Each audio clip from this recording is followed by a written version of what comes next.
Uma noite complicada para o Palmeiras, que enfrentou o Flamengo no Maracanã e saiu derrotado depois de uma boa sequência de vitórias que a equipe vinha conseguindo. A gente vai dar a perspectiva do que essa derrota representa em termos de competição pela liderança do campeonato, a gente vai falar sobre como foi a partida, vamos entrar em todos esses detalhes e falar um pouquinho sobre os jogos que já aconteceram nessa rodada. Então, para você que está chegando agora, eu sempre lembro vocês, se vocês quiserem receber mais vídeos, vocês podem se inscrever no canal.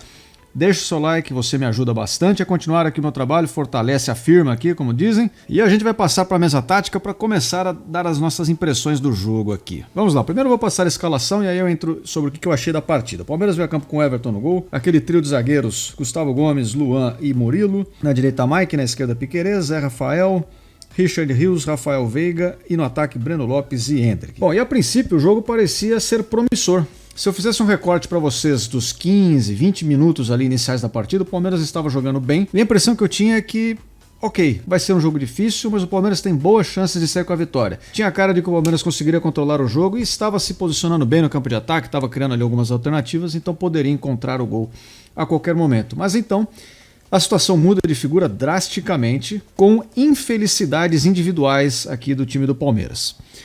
Hoje não foi uma noite feliz, mais uma vez, de muitos jogadores, né? A gente pode colocar o Richard Rios mais uma vez aqui como um jogador avulso no meio campo, um jogador solto ali que fica meio flutuando, ou talvez a palavra certa seja até boiando, né? Fica ali boiando ali por aquela região do meio campo, mas não é um jogador que contribui tanto ofensivamente e também não traz solidez ao sistema defensivo. No ataque nós tivemos a atuação do Breno Lopes, que também não foi boa, perdeu um gol na cara do gol, desperdiçou algumas outras chances, demonstrou falta de visão de jogo em alguns lances em que ele podia passar a bola para um companheiro livre, passando ali pelos corredores. E por fim, uma atuação muito ruim do zagueiro Gustavo Gomes, que não é de ter atuações ruins, né? Geralmente ele é um destaque positivo da equipe, e ontem foi uma noite em que tudo deu errado para ele.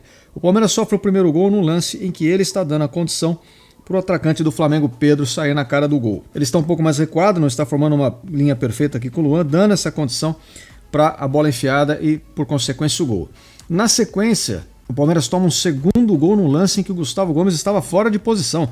Ele parecia um pouco ansioso ao longo do jogo, de um modo geral, tentando resolver as coisas. Então, ele acabou sendo um pouco apressado em alguns lances, dando alguns botes e descendo algumas vezes também para pressionar mais à frente e até com a bola para ocupar o campo de ataque. Em um determinado lance, ele estava aqui na linha do meio campo, porque havia se adiantado mais uma vez, e aí o Mike veio tentar cobrir aqui um lançamento que veio pelas costas aqui na lateral direita do Palmeiras, e nisso o Everton Cebolinha recebe a bola com muito espaço, tem tempo de clarear o lance e cruzar na área para que saísse o segundo gol do Flamengo. Então, com duas infelicidades do xerife capitão Gustavo Gomes, o Palmeiras acabou tomando 2 gols numa partida que, como eu falei, a princípio o Palmeiras não estava jogando mal, era um começo bem promissor de jogo, mas aí conforme o Palmeiras toma esses golpes, parece que a equipe se abateu um pouco psicologicamente, acredito eu, em função da sequência de jogos. Todo jogo, como a gente tem falado aqui, tem sido uma final, você precisa estar sempre em alta rotação. O Palmeiras tem saído atrás algumas vezes e tendo que buscar resultados, como saiu lá contra o Botafogo, dos 3-0 para virar para o 4-3. Então, nesse jogo parece que a equipe já estava um pouco saturada e quando toma os gols, fica com aquele desânimo de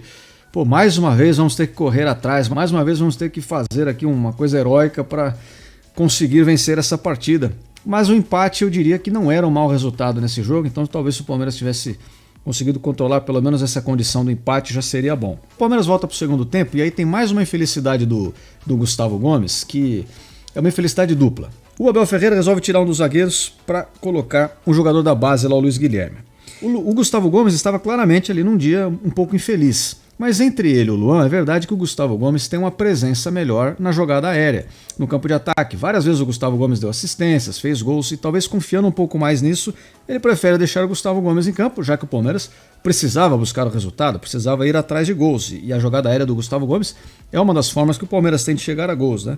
Então ele tira o Luan e deixa o Gustavo Gomes em campo. Com 6 minutos do segundo tempo, o Gustavo Gomes é expulso e o Palmeiras fica com 1 a menos. Daí pra frente, o time que já estava um pouco abatido passou a estar com 1 a menos e diante de toda essa situação, ficou ainda mais difícil a missão. No segundo tempo não tem nem muito o que avaliar em termos da atuação do Palmeiras. Teve algumas arrancadas, uma do Hendrick, uma do Luiz Guilherme, né, que quando você tem 1 a menos ali, eles tentaram resolver sozinho, cortando ali todo mundo para ser na cara do gol, tentar finalizar, mas o Palmeiras não conseguiu criar muito com 1 a menos. O Flamengo, por sua vez, foi mais controlando o jogo só no segundo tempo, baixou um pouco o ritmo também, acabou até conseguindo fazer mais um gol e o placar termina como 3 a 0. E voltando aqui para mim, eu queria fazer alguns destaques aqui. Em termos de destaques negativos, eu tenho vários, né? Primeiro, assim, a arbitragem é uma arbitragem de basquete, só que num campo de futebol, né? Eles estão jogando basquete na grama, porque todo e qualquer contato era marcada falta. E isso é uma coisa até curiosa, porque eu já vinha muito antes da expulsão, logo nos primeiros minutos de jogo, foi a primeira anotação que eu fiz aqui, que eu sempre vou assistindo e anotando, né, os pontos que eu acho interessantes.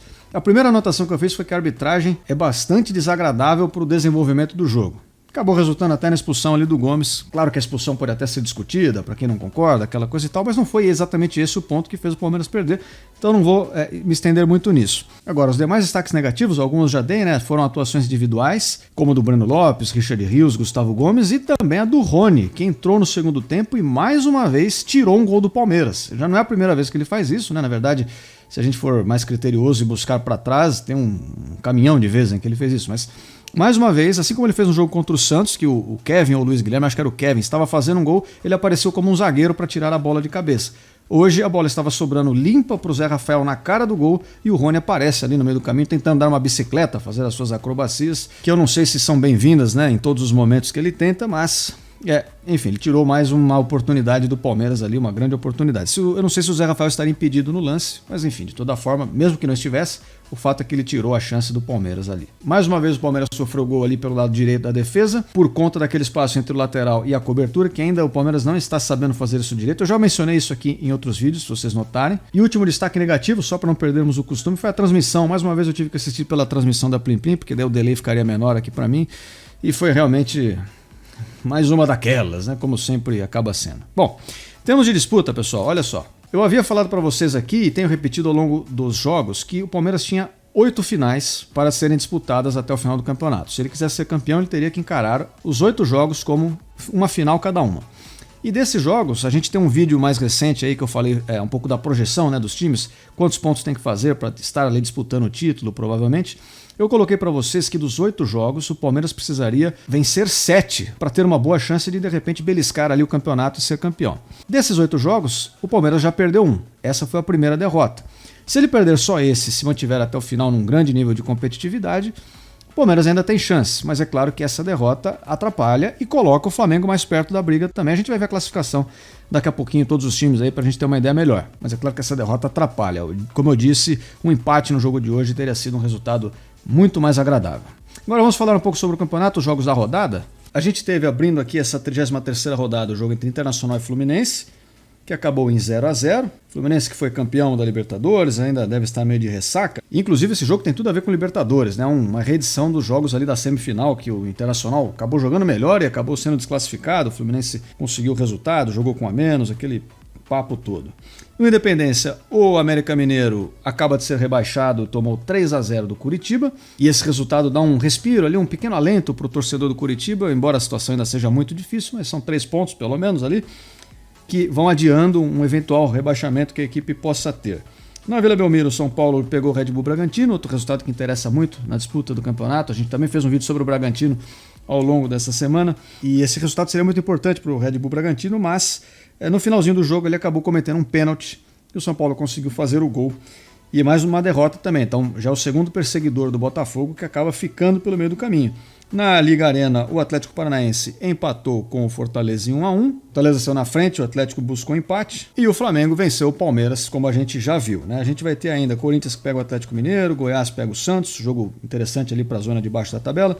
Botafogo pega o Grêmio, esse jogo é importantíssimo. Se o Grêmio conseguir um resultado positivo, mantém tudo ali em aberto e com mais times ainda embolados na disputa. Na Fonte Nova, o Bahia pega o Cuiabá, o Cruzeiro e o Vasco duelam ali pela zona do rebaixamento. E é isso aí. Olhando para a tabela, o Botafogo segue líder, o Palmeiras é o segundo empatado em pontos, mas com 2 jogos a mais, né? O Botafogo tem bastante jogo pela frente. O Bragantino tem 58, é o terceiro, o Grêmio 56, o Flamengo chegou a 56, empata ali com o Grêmio, que vai jogar ainda, como a gente viu. O Atlético Mineiro que também joga 53 e ali fecha a zona de pré-Libertadores. Atlético Paranaense tem 50, Fluminense 46, São Paulo 45, Fortaleza Internacional 43, Cuiabá 41 pontos, Corinthians 40, Santos 38, Bahia e Vasco 37, assim como o Cruzeiro que abre a zona do rebaixamento. E olha como tem gente embolada aqui, hein, ó. Cruzeiro, Vasco, Bahia, Santos, todos a 1 ponto só de diferença, são 4 posições, e o Corinthians que tem 40, ele também está a uma rodada, ele está a 3 pontos da zona de rebaixamento. Então até a região aqui do Corinthians, Cuiabá, a situação ainda é de disputa pelo rebaixamento. Só do Internacional para cima que acaba ficando um pouco mais tranquilo. E aí, fechando a tabela lá, então, Goiás tem 35, Coritiba que venceu 26, mas situação muito complicada, e América Mineiro já rebaixado 21. Então, pessoal, esse foi o nosso vídeo da rodada, uma rodada muito infeliz para nós, torcedores do Palmeiras, e para quem não é torcedor do Palmeiras está assistindo também, mas a gente vai continuar acompanhando tudo que acontece até o final do campeonato, então para você receber mais vídeos, já sabe, inscreva-se aqui no canal, deixe o seu like, você me ajuda bastante. Eu espero todos vocês aqui em breve e até a próxima. Fui!